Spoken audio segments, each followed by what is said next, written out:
What's up, guys? I wanted to talk about my Trailblazer 250 and why I think it's one of the best cheap quads you can buy, especially for big and tall people.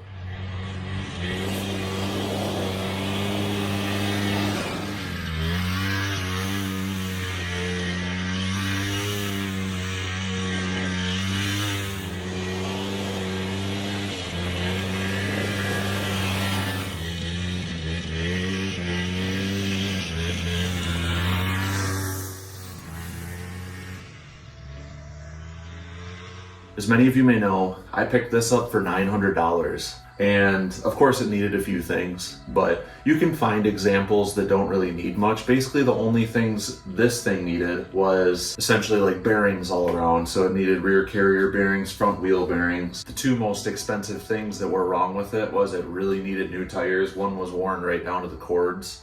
And then one thing I didn't notice when I picked it up, it was actually missing this entire cover right here, and then the pull start was just gone. That's how it came. That's not good. I mean, water can get into the engine case that way. So I looked and looked around, and I tried to find a rope for the pull starter and stuff like that. And what ended up happening was I stumbled across this. This was for a Trail Boss 250, exact same part number and everything, and it had a fresh cord in it too. So I just got a whole new pull start mechanism for like 150 bucks. And then the tires, I went with ITP holeshot XCTs in the front and ITP Mudlite ATs in the back. And then I did the wheel bearings and stuff myself. I mounted the tires myself as well. I got that Harbor Freight tire changer there. It makes ATV tires a breeze. Oil injection on this still works too. Apparently the oil injection is like pretty damn reliable on these things.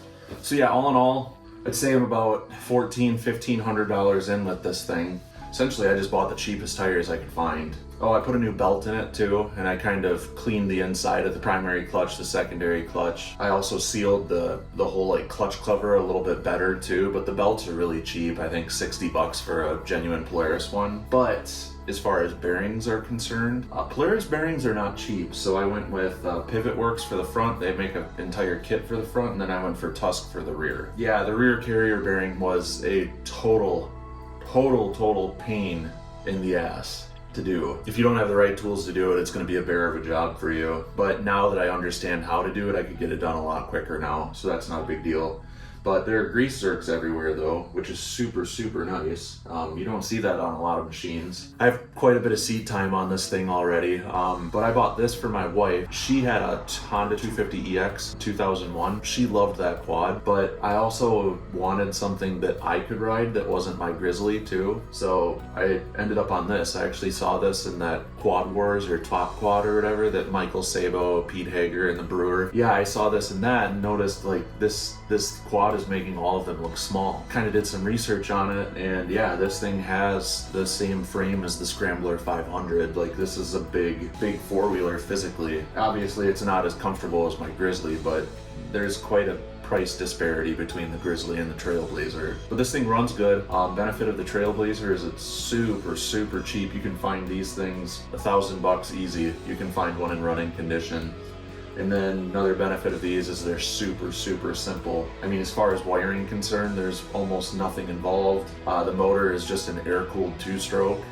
It's got a gear-driven oil injector, so it's pretty simple. And I mean, as long as you keep the tank and the pipe, like the tank and the tubing for the oil injector clean, these things are pretty reliable as far as oil injection is concerned. So why do I think this is a good quad for tall riders? Because I fit. So yeah, bear in mind, I'm 6'7", so even my Grizzly in some instances is a little cramped for me. But if you're like 6 foot to 6'5", you'll be able to ride this thing. I can ride this fairly comfortably. My wife's 250EX was an absolute no-go though. Definitely not rideable for me. But yeah, this is a decent quad for tall riders, definitely.